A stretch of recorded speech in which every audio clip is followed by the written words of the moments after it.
주말이고 다들 바쁘신 시간일 텐데 또 이렇게 먼 길 찾아와 주시고 또 여러 가지 학구적인 학구열 통해서 같이 교류할 수 있는 시간을 같이 참여해 주셔가지고 저 또한 영광이고 또 저장님 모시고 이렇게 또 내용을 발표할 수 있게 되어서 상당히 부담스럽기도 합니다.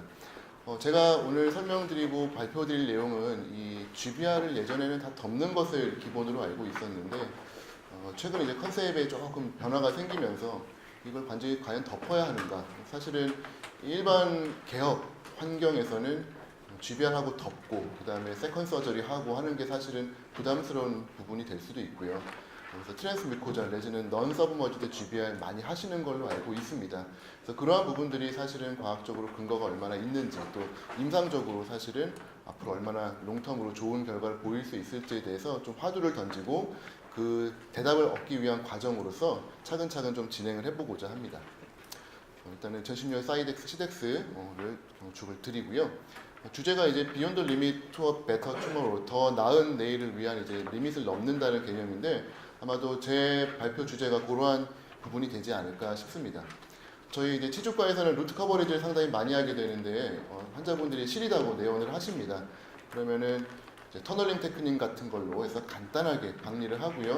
고개 측에서 커넥티브 티슈를 떼가지고 안쪽으로 엔벨롭 테크닉으로 넣어주면은 수술 어렵지 않게 간단하게 마무리가 됩니다만 문제는 버티컬 인션을 그었지 않았기 때문에 코로널리 어드밴스드 하기가 좀 어려워서 이식하는 커넥티브 티슈가 이렇게 노출이 됩니다. 바로 오픈 힐링이 되는데요.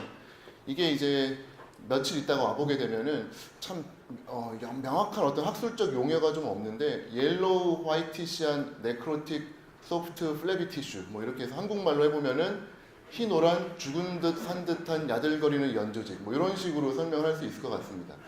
이게 플락도 아니고 연조직도 아니고 그렇다고 산 것 같지도 않고 그렇다고 이걸 제거해 주기도 어렵고 상당히 이제 고민스러운 부분인데 이게 환자가 양치질만 잘 안 하고 한 3주에서 4주 정도만 잘 버텨주면은 예쁘게 혈관화가 되면서 살기 시작을 합니다. 처음에 저희가 육안으로 보기엔 노랗게 죽은 것처럼 보이지만 결국은 이제 잘 관리가 되면 살아나서 초진에 이랬던 게 이제 6개월 팔로우업에서 완전히 자리를 잡은 것을 볼 수가 있습니다. 바로 이 부분에 이식한 커넥티브 티슈가 오픈 운드였음에도 불구하고 혈관화를 통해 가지고 치유가 일어난 거죠. 메디칼 영역에서 오픈 운드라고 구글 검색해 보시면 어마어마하게 잔인한 사진들이 상당히 많이 나옵니다. 서지컬 컷이 아니라 오픈 운드로 나게 되면은 상당히 광범위하고 그 다음에 치유가 예쁘지가 않고요. 스카가 많이 생긴다거나 인펙션도 많이 생기기 때문에 메디칼 영역에서는 오픈 운드는 상당히 술자들이 꺼리는 부분들입니다. 역시 치과에서도 이 오픈 운드는 마찬가지로 힐링이 예의가 좋지가 않기 때문에 상당히 꺼리는 부분이 될 수밖에 없는데 그나마 희망이 있는 것은 이 오픈 운드에 차고 들어가는 이 힛 노랗고 죽은 듯 산 듯한 이 연조직 요게 뭔가 저희들에게 희망의 메시지를 주지 않나 싶어서 이 부분에서 좀 더 고민을 하게 됩니다. 지금 제가 최근에 하고 있는 수식들을 간단하게 결론이 되겠지만 요거를 좀 보여드리겠습니다. 환자가 팔라탈 루트 프랙처가 와가지고 익스트랙션을 해야 되는 상황이었고요. 그래서 보시면은 이렇게 루트를 섹션 해가지고 최대한 트라우마 주지 않고 발치하고 내면에 바이오스 콜라겐 100mg을 전체로 통째로 넣지 않고 트리밍을 해가지고 잘게 다져서 넣습니다. 그리고 바이오가이드 멤브레인을 더블 레이어 테크닉으로 해서 덮고 상방에는 히든엑스 수처, 나중에 말씀드리겠지만 이 발치와 보존술에 적합한 수처를 이용을 해가지고 1차 피계가 아닌 2차 피계, 세컨더리 힐링을 유도를 합니다. 상당히 많이 걱정이 되지만 지금 거의 1년 가까이에서 100케이스 넘게 팔로우업 한 걸로 봐서는 대부분 이런 식으로 치유가 돼서 오고요. 아까 말씀드렸던 흰 노랗고 죽은 듯 산 듯한 연조직, 바로 이러한 연조직으로 치유가 됩니다. 열흘째가 되면 이렇게 됐는데 이 술 후 직후와 비교해 보게 되면은 상피가 이 멤브레인 하방 상방으로 약간 이주하는 듯 하면서 클로저가 일어났고요. 마진이 깨끗합니다. 염증성 반응이 별로 보이지 않고 깨끗하게 치유가 되어 있고요. 2달 반 시점이 되면은 소프티시의 두께는 조금 얕지만 어느 정도 1차 피계가 됐고 가장 큰 장점은 발치와 부분만큼 각화치은이 형성이 됐습니다. 그래서 FGG를 했을 때 이만큼의 두께로 이만큼의 양질의 FGG를 하기가 쉽지가 않은데 예쁘게 연조직이 만들어진 걸 보실 수가 있고 발치하고 나서 가장 많이 보이는 협축으로 밀려 들어오는 미코진지발 정션 증상이 보이지 않고 잘 유지가 되는 것이 관찰이 됩니다. 그래서 최근에는 예전에는 플랩을 열어가지고 볼을 좀 보고 싶은 욕심에 플랩을 열었었는데 최근에는 플랩리스로 진행을 하고요. 물론 임플란트 고정을 좋게 얻기 위해서는 한 단계 덜 언더 드릴링을 반드시 시행을 해야 되는 것 같습니다. 2.5개월 만에 언더 드릴링을 통해 가지고 페리오 테스트 한 -6 정도로 해서 안정적인 고정을 얻는 것으로 요즘은 술식을 진행을 하고 있습니다. 그래서 오늘 말씀드린 GBR 오픈 힐링에서의 그 가장 큰 테크닉이 될 부분이 바로 더블 레이어드한 오픈 멤브레인 테크닉이고, 오늘은 이제 리치 프리저베이션에 국한돼서 설명을 드리고자 합니다.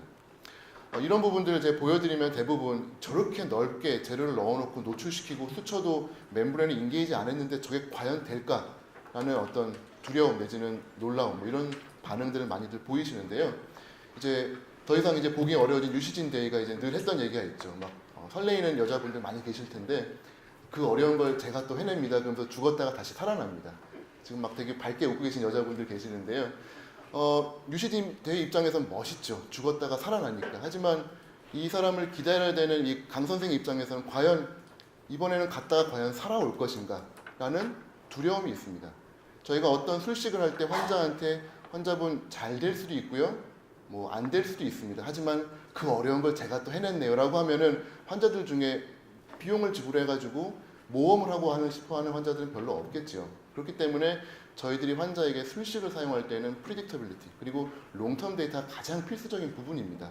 그렇기 때문에 제가 오늘 보여드리고자 하는 오픈 힐링 테크닉에 있어서 이 프리딕터빌리티 그리고 롱텀 데이터는 반드시 필수적인 부분이기 때문에 이 리터처 리뷰를 간단하게 좀 하고 실제적인 내용을 좀 설명을 드리겠습니다.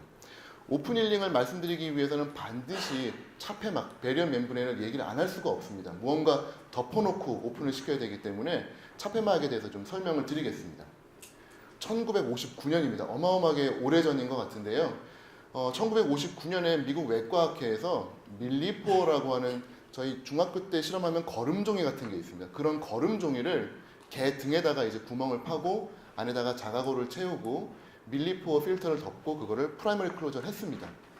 1959년도에 나온 조직 사진인데 그린 건지 찍은 건지 의심이 갈 정도로 상당히 투박한 옛날 그림이긴 하지만 어쨌건 멤브레인 하방으로 골이 예쁘게 찬 게 보입니다. 1959년이면 우리나라는 이런 상황이었습니다. 근데 벌써 미국에서는 뭐 조직 사진까지 해가지고 새로운 술식을 막 개발했던 그런 시기였죠. 그리고 나서 한 20년 가까이 세월이 조금 지나고 나서 캐나다에 있는 치과의사 한 명이 이 치주 조직에 있는 세포들에다가 방사선 원소를 붙여가지고 어떻게 움직이는지를 관찰을 했더니 이 치주 디펙트에 누가 제일 먼저 오는가? 상피가 가장 먼저 오고요. 그 다음에 결퇴 조직, 본에서 조직이 오는데 이 세 개가 먼저 오면 여기는 치주 조직의 재생이 안 일어나고 PDL에서 온 세포가 먼저 오면 조직 재생이 되는 것 같더라 라고 설만 던집니다. 바로 셀 컴파트먼탈리제이션, 셀의 분해 뭐 이런 컨셉을 내놓는데요. 그리고 나서 북유럽의 치주의 대가들이죠. 린데, 리만, 카링 이 세 명이 사람을 상대로 최초의 GTR, 치주 조직 유도 재생술을 시행을 합니다. 역시 가장 최초로 보고됐던 멤브레인이었던 밀리포어 필터를 사용을 하는 거죠. 그래서 이 필터를 사람을 빼야 될 호플리스치아에다 묶어놓고 플랩을 위로 쭉 끌어올려가지고 클로저를 하고 4주 뒤에 통째로 뜯어가지고 조직 집현을 봤더니 과연 성공적으로 이 하방으로 치주 조직의 재생이 일어났다는 게 1982년도에 최초로 보고가 됐습니다. 우리나라에서는 82년도에 최초로 한국 시리즈가 열렸었고요. 이 사진을 보면서 꽤 오래전인 것 같지만 GTR 성공 1982년도에 휴먼에서 가능했었습니다. 뭐 멀다면 먼 얘기고 가깝다면 가까운 얘기인데 그 이후에도 정말 많은 변화들이 있었습니다. 밀리포어 필터가 제일 좋은가?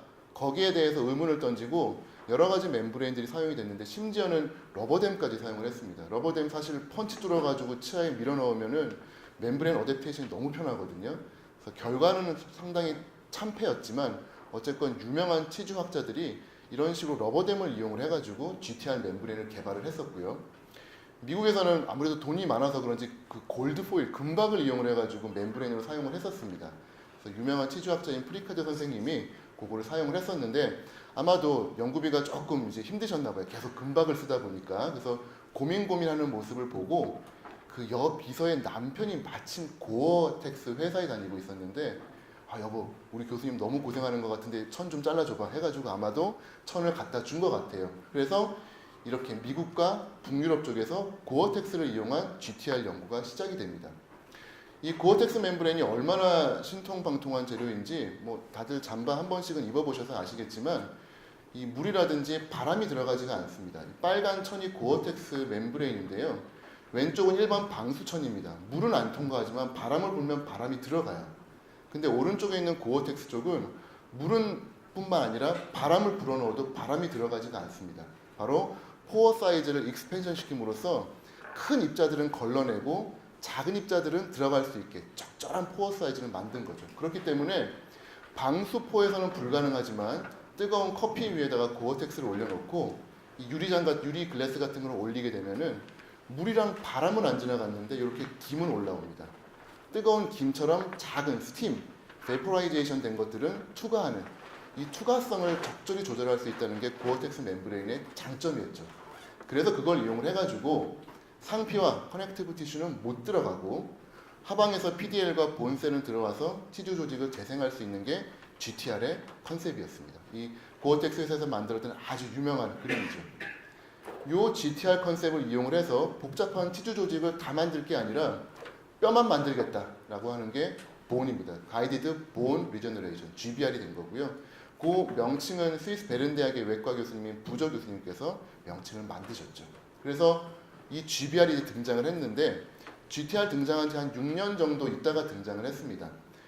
달린이라고 하는 스웨덴의 외과 교수님이시고 요테브리 지금 외과 교수님이신데 G에서 멤브레인을 이용을 해가지고 G턱에서 100% 골 재생, 치주 재생이 아닌 골 재생을 이뤄내고 그 이후에 GBR을 전 세계적으로 확산을 시키죠.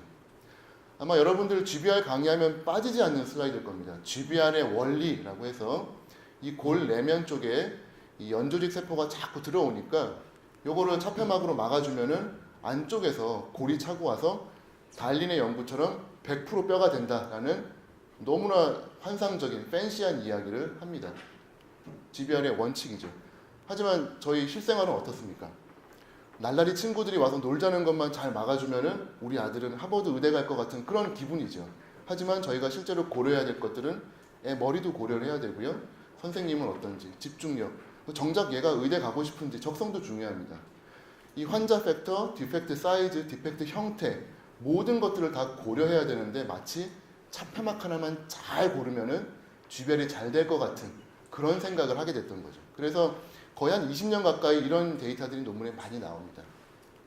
수많은 연자들의 학자들의 데이터를 통해 가지고 봤더니 넌 리저버블 멤브레인은 몇 미리까지 개선을 시켰고 리저버블은 몇 미리까지 개선을 시켜서 서로 경쟁을 하는 거죠. 어떤 멤브레인이 제일 좋은지 한 20년 동안을 그거 가지고 토론을 한 겁니다. 근데 돌파구가 나오질 않죠. 멤브레인만 가지고 해가지고는 답이 나오지가 않는 겁니다. 얼마 전에 이세돌 구단이 알파고랑 싸웠을 때 중간에 한번 이겼죠. 그래서 아마도 뭐 버그 때문에 이긴 것 같다는 뭐 농담이 있었지만 이세돌 구단이 뭔가 판을 없는 과감한 결단을 했기 때문에 가능했다라고들 얘기를 합니다.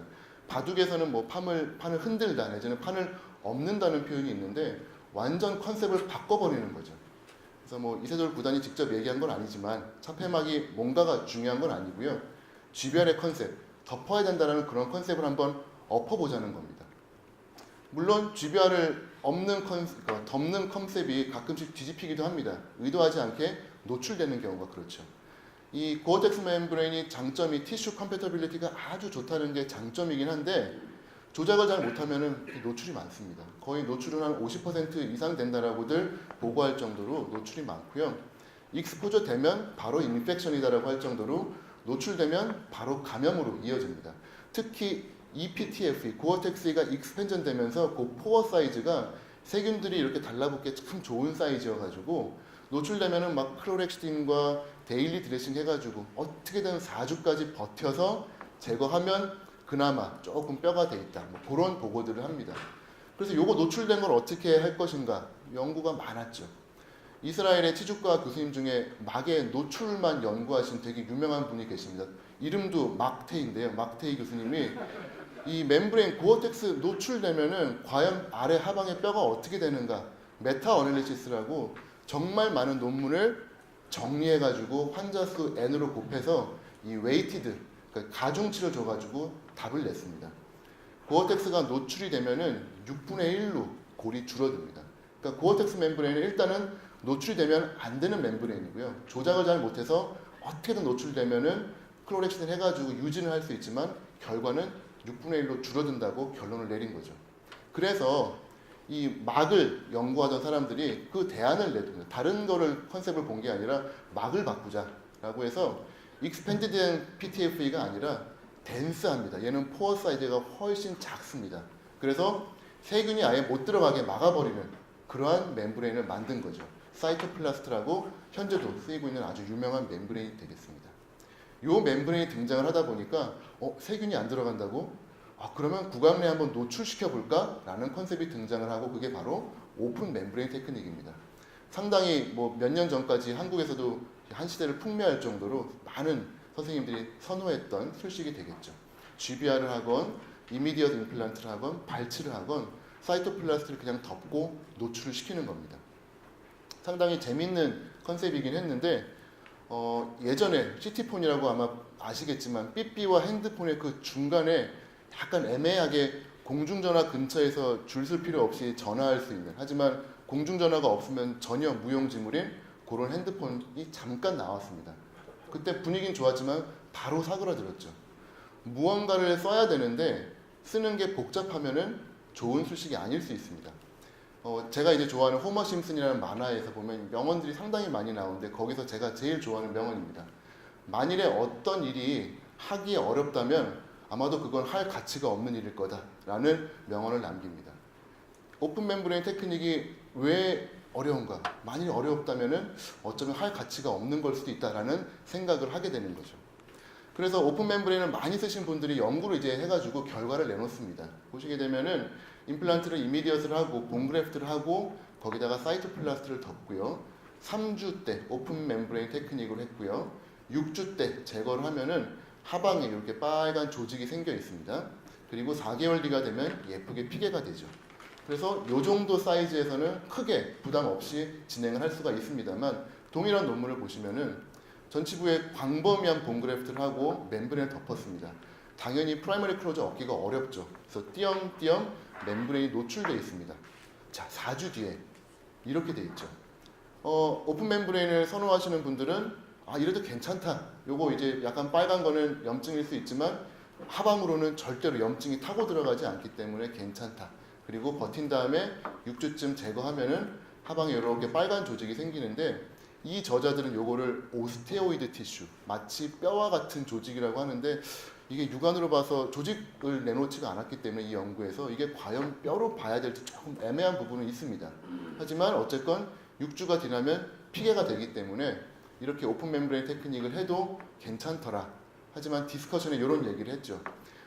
멤브레인을 오래 두면 오래 둘수록 플랩이 아래쪽으로 마이그레이션해서 커지면서 노출이 점점 커지더라. 그거는 아래쪽 뼈에는 별로 좋은 것 같지는 않다라는 단서를 달기는 했습니다. 그래서 오픈 멤브레인 테크닉을 사이토플라스트와 같은 DPTF로 했을 때에는 환자분들 입장에서는 상당히 뭔가가 허옇게 많이 보이기 때문에 좀 두려울 수 있다는 그런 단점이 있었습니다. 그래서 대안을 찾게 된 거죠. 그래서 흡수성 멤브레인이 등장을 하게 되는 겁니다. 1990년대 초반부터 이 폴리악틱 애시드 내지는 다른 소재를 이용한 가이도라고 하는 멤브레인이 등장을 하고요. 멤브레인 두 겹의 포어 사이즈를 다르게 해가지고 투과성을 조절을 합니다. 요게 이제 고어텍스 때문에 자꾸 노출되던 분들한테는 희소식입니다. 혹시라도 노출되면 흡수가 되기 때문에 그냥 그쪽으로 상피가 덮이면서 결과가 괜찮거든요. 그래서 요거를 이제 사람들이 많이 쓰기 시작을 하니까 처음에 고어텍스 멤브레인을 만들었던 고어 회사조차도 자기들도 흡수성 막을 내놓기 시작을 합니다. 그래서 많이 보편화가 됐는데 흡수성 멤브레인의 유일한 정말 최고의 단점이 바로 공간 유지가 안 된다는 점이죠. 고어텍스 때는 고어텍스 안에 타이타늄까지 넣어가지고 정말 빵빵하게 공간 유지를 해줬었는데 흡수성을 썼더니 자꾸 공간이 꺼지는 겁니다. 저희가 동물을 이제 내골격과 외골격으로 두 개로 나뉘는데 GBR도 외골격과 내골격 두 가지로 나눌 수가 있습니다. GBR에서 외골격형은 마치 저희 아이언맨처럼 바깥쪽이 딱딱하고요. 안쪽이 말랑말랑합니다. 고어텍스에 타이타늄으로 리인포스트를 시키면은 딱딱하게 고정을 해주고요. 하방에서 알아서 조직의 재생이 일어나죠. 바로 외골격형 GBR인데 요 비흡수성 멤브레인이 조작이 어려우니까 흡수성 멤브레인으로 바꾼 거예요. 그래서 저희 동물이나 사람처럼 내골격으로 바꾼 겁니다. 안에 뼈를 넣고 밖에는 그냥 살로 덮는 거죠. 근데 이게 잘 되면 좋은데 덮는 순간에 뭐 조작의 문제라든지 그런 걸로 이 본이 흩어져 버리게 되면은 원하는 만큼의 골 재생을 얻기가 어려워지는 겁니다. 그래서 이 리저버블 멤브레인을 많이 쓰다가 보니까 몇몇 사람들이 좋은 아이디어를 내놓아서 리저버블 멤브레인의 한계를 극복하고자 하는 거고요. 그걸로서 가장 널리 알려진 술식이 바로 소세지 테크닉입니다. 이름은 상당히 웃기지만 결과는 어마어마합니다. 보시게 되면은 자가골과 그 바이오스 그리고 바이오 가이드를 이용을 해가지고 이 부분을 이렇게 얇았던 릿지를 이만큼 두껍게 만든 술식입니다. 방법은 이렇습니다. 하방에다가 디코티칼리제이션, 피질고 천공을 시키고요. 본을 자가골과 바이오스를 섞고 바이오 가이드를 이쪽에다가 핀으로 박습니다. 그리고 요거를 끌어 덮어서 헐렁헐렁하게 만들고요. 이쪽에 뚫려 있는 구멍으로 뼈를 채워 넣는 거죠. 저희들 이제 순대 만들 때 그 순대 안에다가 속을 꽉꽉 다져 넣는 것처럼 이렇게 해놓으면은 정말 빵빵하게 뼈가 만들어진다라고 해서 헝가리 출신의 이스트반 얼반 교수가 이러한 소세지 테크닉을 소개를 했습니다. 그래서 보시면은 순대 같은 경우에는 안쪽으로 밀어넣다 보니까 아무래도 터지는 게 좀 덜한데 저희가 일반적으로 하는 이 GBR은 먼저 골을 넣어놓고 위에 이걸 덮으니까 이게 텐션을 먹으면서 잘 터지는 일들이 발생을 하는 거죠. 그래서 이 소세지, 우리나라 코리안 소세지 순대 테크닉을 이용을 해가지고 리저버블도 상당히 좋은 결과를 얻을 수가 있다라고 나오고 있고요. 두 번째 방법은 더블 레이어 테크닉입니다. 리저버블 멤브레인을 두 겹으로 사용을 하자는 거죠. 현재로는 연구가 한 두 가지 정도밖에 없어서 에비던스가 많지는 않습니다만 이 코슬로브스키가 2009년도에 멤브레인 두 개를 넣어놨더니 흡수가 확실히 더디더라. 그래서 고어텍스만큼 오래 가진 않지만 그래도 한 장짜리보다는 좀 더 괜찮다라고 보고를 했고요. 아산병원의 김수환 교수님께서는 블락본에다가 두 겹짜리 멤브레인을 덮었더니 하방에 있는 골이 오래 유지가 되면서 흡수를 막아주더라라고 해서 더블 레이어 멤브레인에 대해서 좋은 결과를 보고를 하고 있습니다. 그리고 이제 무엇보다 GBR을 이제 처음으로 만들었다, 이름을 만들어서 널리 알려진 부저 교수가 이런 식으로 임플란트 주변에 노출된 부위에 자가골과 바이오스를 섞어가지고 피개를 하고요.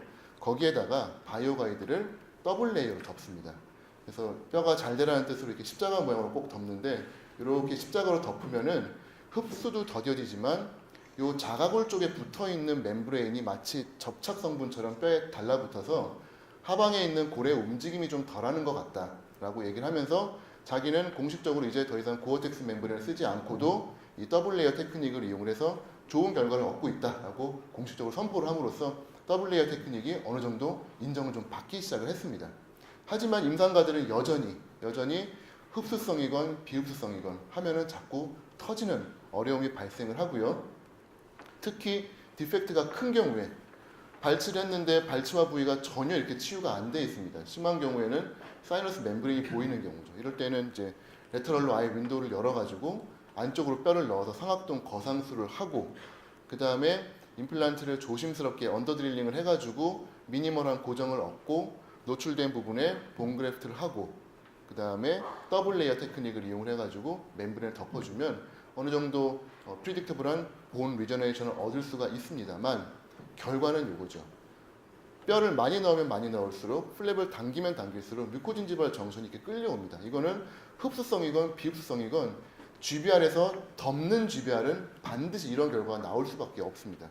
그리고 당연히 이걸 덮으려면 릴리징 액션을 많이 그어야 되죠. 환자들이 얼굴이 붓고 환자들이 아프다고 호소를 하기 때문에 GBR을 억지로 힘들게 하는 그런 컨셉, 특히 넌 리저버블 멤브레인을 써가지고 하는 컨셉은 이제 조금 힘들어지지 않았나 생각을 하고요. 그나마 넌 리저버블을 오픈 힐링 시키는 GBR은 뭐 조금 좋은 결과가 있었죠. 하지만 이 넌 리저버블 멤브레인은 결코 흡수가 되지 않고 덮고 있는 기능만 하기 때문에 제가 오늘 말씀드리고자 하는 진정한 오픈 멤브레인 테크닉과는 좀 의미가 떨어집니다.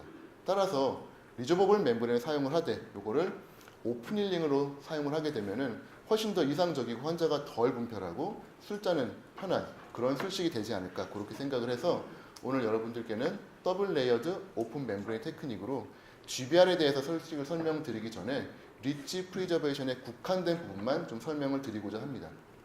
왜 GBR에 대해서 설명을 못 드리느냐? 이러한 오픈 멤브레인 GBR은 사실은 뭐 10년 전부터 논문들이 많이 있습니다. 하지만 보시게 되면은 멤브레인 쓰는 재료가 저희들이 지금 알고 있는 재료랑 너무 틀린 재료들이 많습니다. 그리고 저 역시도 메이저 디펙트가 아닌 마이너 디펙트에서는 컨투어 오그멘테이션을 이용을 해가지고 이런 식으로 본그래프트를 시행을 하고 더블 레이어를 해서 의도적으로 조금 이렇게 노출을 시켜가지고 결과를 평가를 하고는 있습니다. 그래서 한 열흘쯤 되면 아까 보여드린 그런 노란, 하얗고 노란 죽은 듯 산 듯한 조직이 생기고 한 달 시점에서는 예쁘게 상피화가 마무리가 되죠.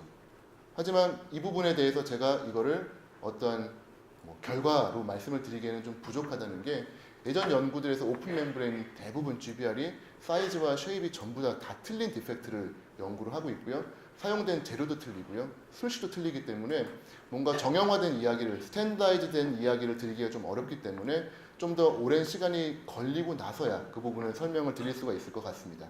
다행히도 리치 프리저베이션의 오픈 멤브레인 테크닉은 상당히 언급이 잘 되어 있습니다. 하버드 대학의 김민준 교수님께서 상당히 이쪽으로 연구를 케이스 시리즈를 많이 발표를 하셨는데요.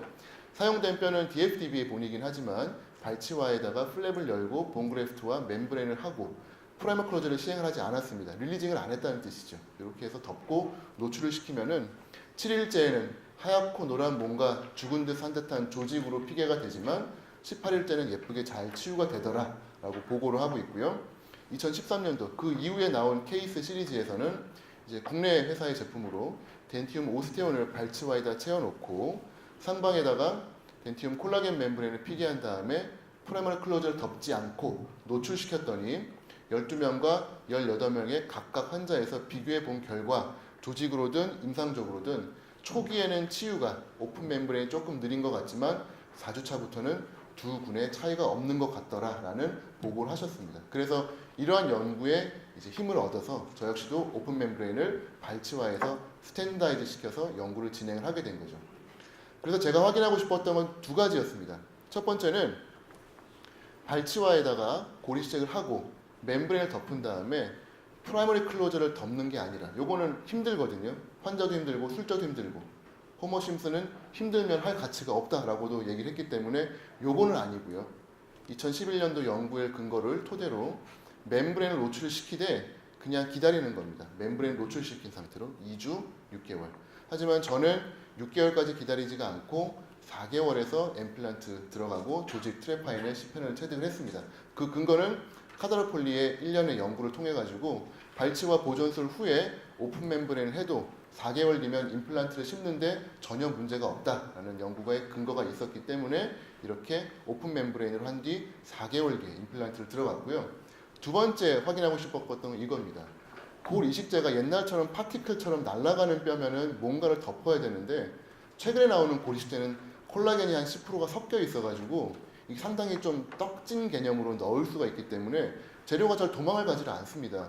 그래서 굳이 그거를 멤브레인을 넣어야 되는가, 그리고 멤브레인 자체가 염증의 요소가 되거나 뭔가 기계적인 자극이 되지 않을까 싶어서 2012년도 연구처럼 멤브레인을 덮지 않고 콜라겐이 10% 들어가 있는 이식제를 충전을 하고 그냥 자연 치유를 시킴으로써 안쪽에 어떠한 일이 생기는지를 본 거죠. 그 두 가지를 보기 위해서 임상 연구를 진행을 했습니다. 그래서 첫 번째는 바이오스 콜라겐, 10%의 콜라겐이 들어있는 바이오스를 충전을 하고요. 위에는 바이오 가이드를 더블 레이어로 덮고 위에는 크로스트 매트리스 수처를 하나만 했습니다. 수처를 멤브레인에 인게지 시키지 않았고요. 두 번째는 골 이식제만 넣고 멤브레인을 덮지 않았고요. 세 번째는 대조군으로 아무것도 하지 않고 수처만 시행을 했습니다. 그래서 36명의 환자에게 1년의 연구를 진행을 했고요. 그래서 결과를 이제 임상 술식을 보시게 되면 발치하고 발치와 깨끗하게 디브리드먼트하고 골 이식제를 넣어주고 멤브레인을 서커스 안으로 밀어넣지 않습니다. 카다르폴리 등은 안쪽으로 멤브레인을 밀어 넣으라고 되어 있는데 이 피클 등의 연구에 의하면 무언가 발치와에다가 조작을 하는 것은 오히려 트라우마가 되면서 협측골이 더 빨리 녹는 것 같다라고 했기 때문에 되도록이면 아무것도 건드리지 않고 발치와 내면만 깨끗하게 디브리드먼트하고 멤브레인을 그냥 뚜껑처럼 덮기만 했습니다. 사이즈가 맞게. 그래서 두 장을 덮어주고 수처를 시행을 했죠. 여기서는 X 수처를 해가지고 진행을 했는데 이게 나중에 큰 실패였다, 착오였다라고 생각이 돼서 나중에 수처를 히든 X로 바꿨습니다. 그걸 나중에 설명을 드리겠습니다. 그리고 나서 4개월이 되면 이렇게 펌한 연조직이 정말 두툼한 각화치운으로 피게가 되죠. 두 번째 군은 발치하고 나서 멤브레인을 덮지 않고 이식제만 넣어놓고 수초만 덮습니다. 그리고 4개월째. 보시면은 1군에 비해서 약간 좀 꺼집니다. 이 소프티슈가 차고 들어오는 게 아무래도 멤브레인이 없었기 때문인지 조금 힘이 들었던 것 같아요. 그래서 컬랩스는 돼 있지만 임플란트 심는 데에는 큰 지장 없이 식립이 가능했고요. 세 번째는 뭐 여러분들 임상에서 늘 보시는 것처럼 빼고 나면은 협측으로 주저앉으면서 이런 식으로 치유가 일어납니다. 그래서 1년에 환자들 케이스를 몇 개 보시면은 아무래도 이 치유 양상을 보시는 게 임상에 가장 도움이 되실 것 같아서 몇 개 케이스를 모아봤습니다. 발치하고 나서 이렇게 수처하고 나면 이런 식으로 치유가 되고요. 한 달쯤 되면은 치유가 좋은 분들은 완전히 클로저가 되면서 약간 컬렉스 되어 있는 발치와 형태가 살짝 남아있는 정도로 치유가 됩니다. 이게 가장 좋은 치유고요. 세 번째 케이스로 되어 있는 부분이 약간 컬렉스가 돼서 함몰되어 있지만 하방에 소프티슈가 들어가 있습니다. 덮여는 있습니다. 이게 조금 치유가 더딘 경우고요. 치유가 많이 더딘 경우는 아직까지도 한 달째가 되도록 노랗고 하얀 플래비 티슈가 남아 있습니다. 하지만 모든 경우가 4개월 시점에는 예쁘게 치유가 잘 일어나게 되고요. 그래서 플랩을 열어보면은 아주 인텍트하게 되어 있는 본이 육안으로 관찰이 됩니다만 실제 드릴링 하실 때는 매우 주의하셔야 되는 게 이쪽 부분은 아직까지는 유본이 형성되어 있지 않은 아주 약한 본이기 때문에 드릴링 테크닉에 따라서 상방의 마지널 본이 많이 날아가는 것을 경험을 하게 됩니다. 그래서 드릴링의 속도를 좀 줄이고 이리게이션을 최소화해서 이 상방의 골을 보존할 수 있도록 조심스럽게 드릴링을 하시는 게 포인트가 되겠고요. 임플란트 하시면서 얻어진 뼈를 모아놨다가 다시 조금 더 덮어주시는 것도 도움이 되는 것 같습니다.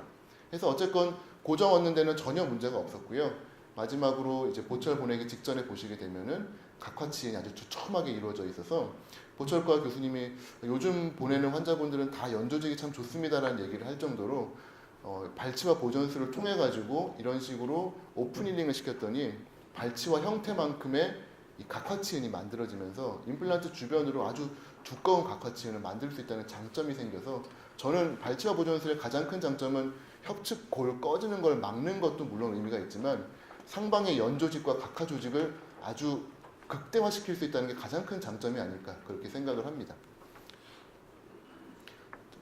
첫 번째 군의 또 다른 케이스들이고요. 역시 수천을 통해 가지고 한 달 4개월째 보면은 비슷한 치유 양상을 보이게 되고요. 두 번째 군을 보시게 되면은 조금 치유 양상이 다릅니다. 한 달째 보시면은 1군에 비해서 소프티슈가 많이 꺼져 있습니다. 아무래도 멤브레인이 안 들어가 있었기 때문에 그 부분에 차는데 좀 시간이 좀 걸리는 것 같았고요. 하지만 4개월이 되면은 문제 없이 다 치유가 되는 것을 모두 케이스에서 관찰했고요.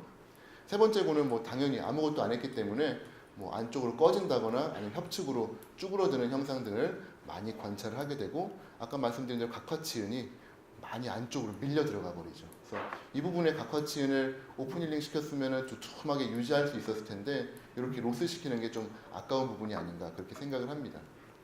1년의 연구라는 과정 중에 상당히 재밌는 케이스가 하나 생겼는데 이제 수련이 케이스로서 환자분이 이제 3군에 해당이 돼가지고 발치와 보존술을 안 하고 그냥 가셨던 분입니다. 그래서 4개월 뒤에 임플란트와 GBR을 계획을 하고 들어갔는데 이 친구가 이제 이런 상황인 줄 잘 모르고 조심조심 해가지고 드릴링을 하긴 했지만 결과적으로는 임플란트가 고정을 얻을 수 있는 부분이 전혀 없었죠. 그래서 드릴링 하다가 결국은 임플란트를 통째로 사이너스 쪽으로 이제 밀어 넣어가지고 거의 한 4시간에 걸쳐서 이제 조심스럽게 해가지고 어렵게 임플란트를 제거했습니다. 그래서 이제 결론은 발치와 보존술이 딴 것도 좋고 각화치은의 극대화도 좋지만 상악동 거상술을 해야 될 케이스들을 상당히 많이 줄여주는 것 같다는 게 개인적인 경험이고요. 아라우조라든지 카다르폴리 역시도 발치와 보존술을 하고 나서는 사이너스 케이스가 많이 좀 주는 것 같다라고 얘기를 했습니다.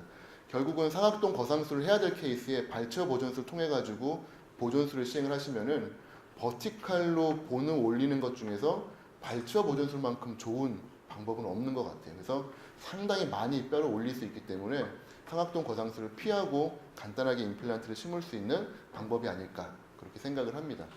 그래서 방사선 사진을 통해 가지고 관찰을 해보면은 발치와 안에다가 이렇게 넣어놓은 부분이 4개월 동안에 좀 더 광화가 일어난 게 보이고요. 3차원으로 재구성을 해봤습니다. 보시면은 빨간색으로 들어가 있는 게 이식제가 되겠는데 교환면상에서 이제 그거를 잘 따내가지고 분리를 해서 부피를 재보면은 4개월 동안에 이식제가 거의 부피의 변화 없이 유지가 잘 되고 내면으로 신생골이 들어간 걸 조직을 통해서 관찰할 수가 있었고요. 그 다음에 교환면상에서 보게 되면은 위쪽으로 본그래프트 위쪽으로 자가골이 넘어 들어가는 것이 잘 보입니다. 물론 협설측으로 다소 부피의 감소는 있었지만 안쪽으로는 잘 티슈 인테그레이션이 생기는 걸 볼 수가 있었고요. 그 중앙 부위에서 트래핀벌을 이용을 해가지고 체득을 했습니다. 위쪽은 바이오스가 되겠고 아래쪽은 자가골 그리고 보라색이 타고 들어간 부분들이 신생골이 되겠습니다. 역시 예상했던 대로 상방 쪽은 신생골이 달아 올라가기에는 4개월로도 좀 부족합니다. 그리고 자가골 이 트래핀을 딴 부분이 발치와의 정중앙이기 때문에 이 협설측 근원심 쪽에서 오는 거는 제외되어 있습니다. 따라서 이쪽 부분에 뼈가 없는 부분을 고려를 하고 좀 봐주시면 좋을 것 같습니다. 그래서 3차원으로 재구성을 해보면은 누가 보더라도 좋은 뼈는 아닙니다. 자가골은 사실은 찾아보기가 어려운 그러한 뼈지만 임플란트를 심기에는 크게 문제가 없는 그러한 고정을 갖고 있는 뼈도 아니고 그렇다고 연조직도 아니고 합성골도 아니고 애매한 조직이 4개월 시점에 형성이 되어 있습니다. 요걸 통해서 아라우조 등은 이 바이오스 콜라겐과 같은 것들이 발치와 내에 들어갔을 때 신생골의 생성을 억제하는 것 같더라, 이니비션 시키는 것 같더라라고 보고를 하고 반복적으로 그 얘기를 언급을 하고 있기 때문에 아직까지는 논쟁이 있는 부분입니다. 이게 정말 좋은 뼈냐, 롱텀으로 갔을 때 괜찮은 뼈냐에 대해서는 아직까지 많은 결과가 없지만 현재로서는 임상적으로는 각화층의 증대, 사이너스를 피할 수 있고 임플란트 고정에 문제가 없다는 점에서는 현재로서는 많은 술자들이 선호하는 술식이 되어가고 있죠. 두 번째 군입니다. 두 번째 군은 멤브레인을 덮지 않았습니다. 덮지 않았음에도 불구하고 상당히 유지가 잘 됐고요. 3차원으로 재구성을 해가지고 부피를 재보면 결과가 틀립니다. 1군에서는 거의 부피가 유지가 됐었는데 2군에서는 거의 절반가량 이식제가 날아가 버렸죠. 상방의 멤브레인을 덮지 않으면은 위에 있는 이식제는 날아가 버립니다. 그래서 이식제가 연조직의 이주를 돕기도 하지만 하방에 있는 이식제를 보호했다는 차원이 더 크지 않았나 그렇게 판단이 되고요. 보시게 되면 이식제가 상방에 있던 부분이 날아가 버리고 이렇게 버티칼로 좀 꺼지면서 치유가 되는 것들이 보입니다. 하지만 티슈 인테그레이션은 아까 1군과 마찬가지로 예쁘게 잘 치유가 되고 있죠. 마이크로치트를 통해 가지고 보시게 되면은 하방에 있는 보라색 뼈들이 역시 최상방까지는 못 올라가지만 중반까지는 기어 올라가는 것을 보실 수가 있고요. 역시 자가골이 섞여는 있지만 이쪽 부분은 과연 이게 좋은 뼈냐라고 묻는다면은 조직학적으로는 뼈라고 보기엔 조금 문제가 있을 수도 있습니다. 세 번째 컨트롤본입니다. 보시면 협측에 남아있던 코티칼 본이 완전히 사라졌죠.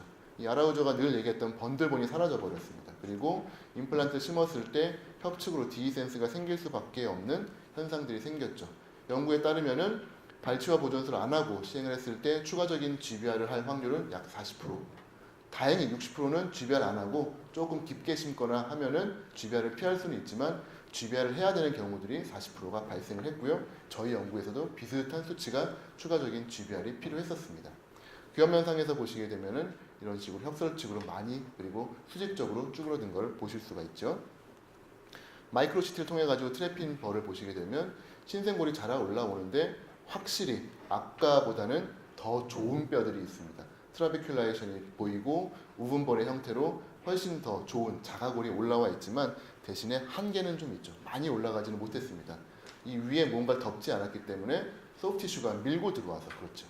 그래서 보시게 되면은 이 부분이 신생골입니다. 상당히 좋은 뼈들이 많이 생겼고 발치와 보존술을 꺼리시는 분들은 이 부분에 포인트를 주는 겁니다. 신생골이 이만큼 들어올 수 있는데 이식제가 그걸 막는 게 아니냐. 그런 부분들 때문에 아직까지는 갑론을박이 있습니다. 조직을 보시고 한번 경향성을 조금 보시면 도움이 되실 것 같아서 1군, 2군, 3군을 대표적인 슬라이드를 갖고 왔습니다. 1군에서는 잘 부러지지 않았는데 이상하게 2군들은 조직이 잘 부러지더라고요. 아마도 기계적인 물성이 차폐막을 덮어줬을 때보다는 조금 떨어지는 것 같습니다. 아무래도 연조직이 밀고 들어오고 이 이식제가 튀어나가거나 흩어졌기 때문에 기계적인 물성이 좀 떨어지지 않았나 그렇게 판단을 합니다. 이 상방은 이제 바이오스가 이렇게 남아 있고요. 하방에부터 점차 파란색으로 진한 부분들이 신생골이 자라 올라가는 부분이 되겠습니다.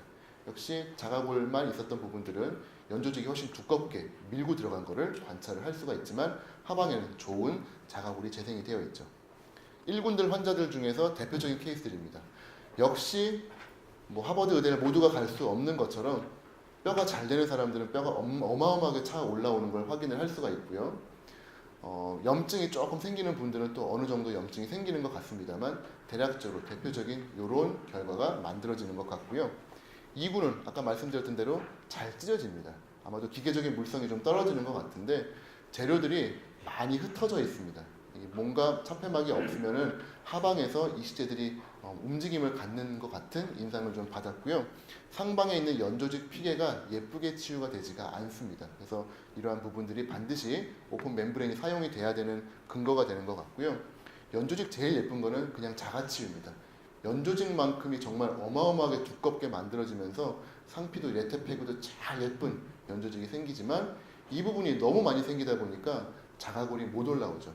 최근 지아노빌 연구에 따르면은 이 하방에서 발치와에서 뼈가 얼마나 올라갈 수 있는지 그게 궁금해서 사람에게서 이 부분을 뚜껑만 덮어놓고 안쪽 부분을 관찰한 연구가 있는데 10mm 올라간다고 합니다. 10mm. 위에서 연조직이 못 올라오게 막아주면은 발치와는 10mm 정도 그냥 충분히 올라갈 수 있는 힘이 있는데 이렇게 아무것도 안 해주고 덮어주면 연조직이 밀고 들어가면서 그거를 억제하는 것 같습니다. 하지만 분명 환자의 베리에이션에 의해서 그걸 들고 올라가는 환자들은 분명히 발생을 하죠. 좀 더 정밀한 조직 사진들을 보게 되면은 바이오스 주변으로 이렇게 예쁜 신생골들이 오스테오블라스트 라이닝과 함께 잘 생기는 걸 관찰을 할 수가 있지만 아쉽게도 상방에 있는 부분들은 덴스한 콜라겐 티슈로만 덮여 있는 것을 볼 수가 있고요. 두 번째 군에서는 신생골 생긴 거는 확실히 좀 떨어지는 것 같습니다. 재료도 많이 흩어져 있는 것들이 관찰이 되고요. 세 번째 군은 말씀드린 것처럼 정말 누가 보더라도 좋은 자가골이 위쪽으로 많이는 못 올라와 있지만 상당히 많이 형성이 되어 있는 것을 볼 수가 있습니다. 그래서 이렇게 1년의 임상 연구를 마무리를 했고 그걸 통해 가지고 한 3가지 정도의 깨달음을 얻었습니다. 그래서 남은 시간은 요 3가지만 좀 소개를 드리고 마무리할까 합니다. 첫 번째, 히든엑스 수처입니다. 카다르폴리, 아라우조 등 많은 사람들이 발치하고 나서 수처를 요거를 권장을 합니다. 요게 발치어라고 하면은 협설, 협설 이렇게 2번 하고선 꿰매는 거 가장 흔한 수처죠. 그래서 이렇게 하면 발치와 위로 X자가 만들어집니다. 이름은 크로스드 매트리스, 피겨 8, 발치와 수처 내지는 발치와 위로 X가 있다 그래서 X 수처. 카드로플리가 이걸 했기 때문에 당연히 이게 스탠다드인 줄 알고 저희 임상 연구에서는 요거를 사용을 했습니다. 요 치아 보시게 되면은 발치를 시행을 했죠. 얼마 안 되는 각화치은이 있었습니다. 안쪽으로 고리식을 시행을 하고 멤브레인을 더블 레이어로 피기를 했고 X 수처를 시행을 했습니다. 보시면 발치와 위로 X가 만들어졌죠. 하지만 잘 당긴다고 잘 단속한다고 당기면 당길수록 협측에 있는 각화친이 안쪽으로 밀려 들어가게 됩니다. 요거를 임상 연구 다 끝내놓고 사진을 모아놓고 보니까 특징적으로 이렇게 각화친이 밀려 들어간 걸 관찰을 하게 된 겁니다. 4개월 뒤에 당연히 이런 식으로 치유가 되죠. 점막이 볼살이 밀고 들어온 겁니다.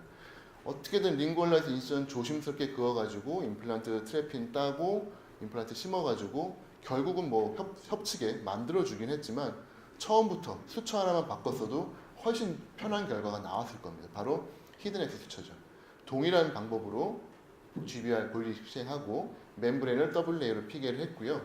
아까처럼 X를 했다라고 하면은 1, 2, 3, 4가 됐을 겁니다. 그리고 X가 위로 지나갔겠죠. 하지만 히든엑스는 대각선입니다.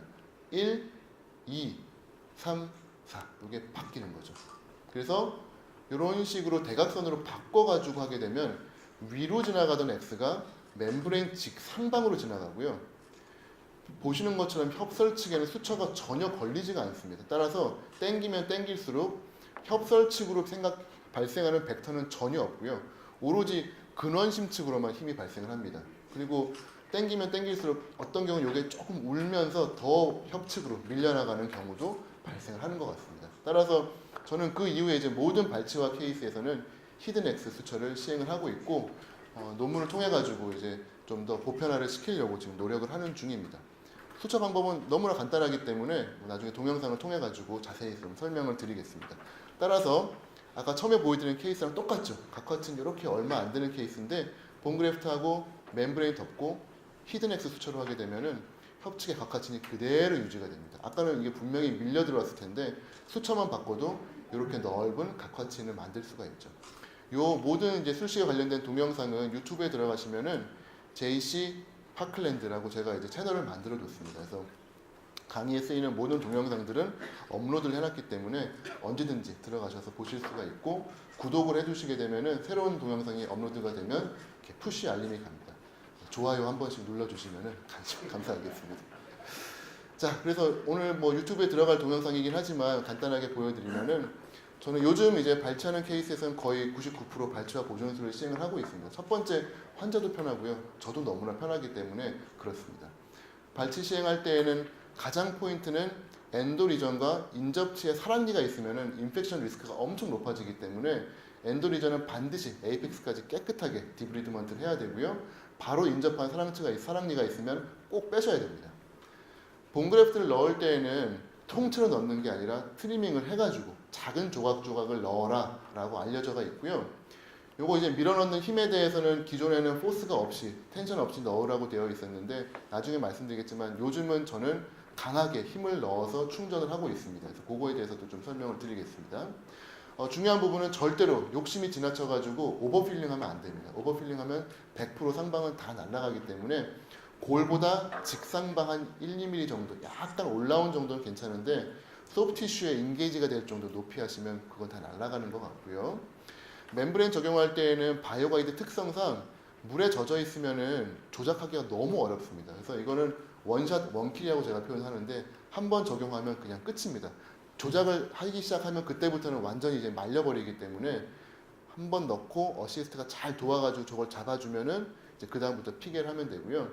절대로 뭐 플랩 하방으로 더 서커스 밀어넣거나 그런 조작을 하지 않습니다. 그런 매니플레이션 자체가 협측 골에 안 좋다라고 알려져 있기 때문에 그냥 이런 식으로 그 윗돌이 하방에 넣는 턱인이라고 하는데, 윗돌이 바지 안에 밀어넣듯이 그렇게 그냥 좀 밀어넣는 기분으로만 넣어줍니다. 그러면 하방의 거는 이제 착 달라붙고요. 상방 거는 이렇게 만두처럼 이렇게 도톰하게 올라오게 됩니다. 이제 그렇게 되면은 적용이 잘 됐다는 뜻이고요. 수처는 X 수처가 아니라 히든 X입니다. 뭐 버칼 쪽이든 팔라탈이든 크게 중요하진 않고, 버칼에서 들어갔을 때, 팔라탈에서 들어갔을 때 반대쪽 대각선으로 나오는 그게 포인트입니다. 요걸 이렇게 가시게 되면 X가 돼버리고요. 여기서 대각선 방향으로 나오는 게 히든 X가 됩니다.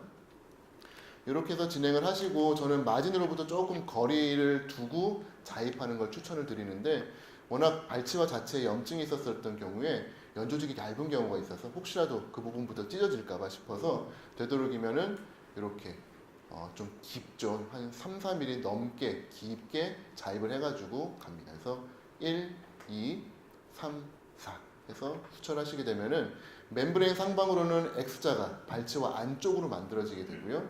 이 1, 독수리 발톱처럼 메디알, 디스탈 쪽으로 발치와 위쪽으로 수처가 두 개가 딱 잡히면서 힘을 줘서 당기면 당길수록 MD 방향으로만 조이는 힘이 발생을 하고, 협측의 도톰한 부분은 그대로 내버려 줄 수 있기 때문에 각화치인이 이 부분에 생기는 것을 극대화할 수가 있습니다. 그래서 이렇게 거즈로 몇 번 눌러주시고 거즈 물려서 집에 보내시면은 아까 보여드린 것처럼 좋은 결과들이 발생을 하게 되죠. 두 번째는 노출된 이 바이오 가이드와 같은 콜라겐 멤브레인들이 에피텔리에이제이션 내지는 상피가 기어갈 수 있는 어떤 근거가 된다는 점입니다. 아까 보던 사이토플라스트는 절대로 그 위로 상피가 기어 올라가지 못하기 때문에 오픈 멤브레인이긴 하지만 진정한 의미의 오픈 멤브레인은 될 수가 없고요. 오늘 보여드리는 오픈 멤브레인은 자기가 죽어가면서 자기를 이제 밟고 지나가는, 상피가 밟고 지나갈 수 있도록 근거가 된다는 점입니다. 자, 보시게 되면 이런 식으로 멀티플 케이스 요즘은 이제 많이 진행을 하고 있는데요. 멤브레인 두 겹 덮고 히든 X로 두 개 해주시게 되면 이렇게 볼록 협측으로 예쁘게 치유가 되고요. 거즈 그냥 물려서 보내시면 됩니다. 물론 양치질만 절대로 하지 말라고 주의해드리면 열흘 뒤에 이렇게 예쁘게 치유가 돼서 오죠. 상방에 있는 첫 번째 바이오 가이드는 제가 보기엔 드레싱 같습니다. 그냥 날아가거나 흡수되는데, 하방에 있는 부분은 GBR의 역할을 하는 것 같습니다. 따라서 이 열흘이나 2주 뒤에 오게 되면은 상방에 노랗게 죽어가는 것들, 뭐 죽은 듯 산 듯한 그런 티슈가 있고, 그 하방으로 분홍색으로 이미 뭔가가 치유가 되어 있습니다. 그래서 살살 긁어보면은 소프트 티슈예요. 이거는 뭐 오스테오이드라고 하긴 조금 이르지만 뭔가가 연조직의 프라이머리 클로저가 하방에서 벌써 일어났다는 뜻이죠. 그래서 더블 레이어 테크닉을 저희가 권장을 하게 된 겁니다. 그래서 또 다른 케이스를 보시게 되면은 이렇게 발치와 보존술 하시고 멤브레인 덮고 히든 X로 시행을 하시면은 이렇게 치유가 되고요. 1일차, 3일차 계속 보면은 이렇게 됩니다. 자, 만두처럼 두툼하게 올라와 있죠. 얘가 죽어가기 시작을 합니다. 그러면서 상피가 얘를 타고 올라오기 시작을 해요. 보시면 여기 혈관화가 되는 게 보입니다. 2일차에 벌써 멤브레인의 혈관화가 보이고요. 3일차가 되면 조금 더 쭈그러 들어갑니다. 역시 상방에 있는 만두는 점점 더 죽어가긴 하지만 사이즈가 훨씬 더 작아진 걸 보실 수가 있고요. 특별한 염증 없이 이 상피가 자라 들어올라오는 걸 볼 수 있죠. 상피의 속도는 0.5에서 1mm, 하루에 0.5에서 1mm 정도가 2주 속도니까 어느 정도 가늠이 될 겁니다. 그리고 나서 6일차가 되면은 이제 누가 보더라도 죽은 것 같은 느낌이긴 하지만 역시 얘도 혈관화가 되면 살 수 있다는 기대하에 계속 관찰을 하면 열흘차 이렇게 되고 스티치 아웃 하시게 되면은 이제 3개월째에는 예쁜 각화지연으로 치유가 되어 있는 부분이 치유가 일어나게 됩니다. 구강 내에 노출되어 있는 이 멤브레인에 대해서 연구를 상당히 많이 했는데 이 학생들을 볼모로 많이 연구를 해봅니다. 그래서 치과대 학생 5명을 지원을 받았다라고 되어 있는데 지원을 받아서 이렇게 멤브레인을 씌워가지고 한 달 동안 물려놓는 거죠. 그러면 구강 내에서 어떻게 멤브레인이 녹아가는지를 볼 수가 있습니다. 한 4주가 되면 멤브레인은 완전히 다 녹는다라고 알려져 있고요. 다양한 멤브레인 이렇게 장치에 끼워가지고 역시 20명의 의대생과 의대 직원에게 열흘 동안 끼고 있게 만들어 보면은 넌 크로스 링킹 되어 있는 바이오 가이드 같은 경우는 인테그리티가 훨씬 뚝 떨어지면서 금방 흡수가 되는 것을 볼 수가 있습니다. 하지만 녹아서 없어지는 게 아니라 바로 혈관화를 시켜주고 죽는다는 게 가장 큰 포인트인 것 같습니다. 저희가 예전에 멤브레인 가지고 많이 했던 연구 중에 가장 유명한 연구인데 쥐 등에다가 다양한 멤브레인을 넣었습니다. 그리고 관찰을 하면은 바이오가이드 같은 넌 크로스 링킹 이 콜라겐은 정말 누가 보더라도 순식간에 두께가 얇아지는 거고요. 오식스 플러스 같은 경우는 두께가 상당히 오래 갑니다. 하지만 조직에서 큰 차이가 나죠. 2주 만에 각각의 멤브레인을 비교를 해보면은 바이오가이드 같은 넌 크로스 링킹된 콜라겐 멤브레인은 모세혈관들이 어마어마하게 들어와 있습니다. 녹습니다. 빨리 녹고요. 2주 만에 내지는 4주 만에 녹기는 녹지만 혈관화를 도모하고 죽는다는 게 이 오픈 멤브레인에서 가장 큰 포인트가 될 것 같고요. 세 번째로 말씀드리고자 하는 결론이 되겠지만 힐링 타임 부분입니다.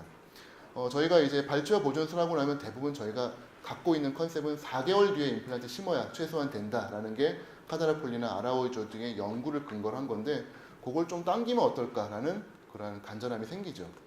다행히 2015년도에 되게 재밌는 연구가 나왔습니다. 본그래프트를 할 때 저희가 살살 넣어야 뼈가 잘 된다라고 알고 있고 그게 상식인데 거꾸로 된 결과를 보고한 연구죠.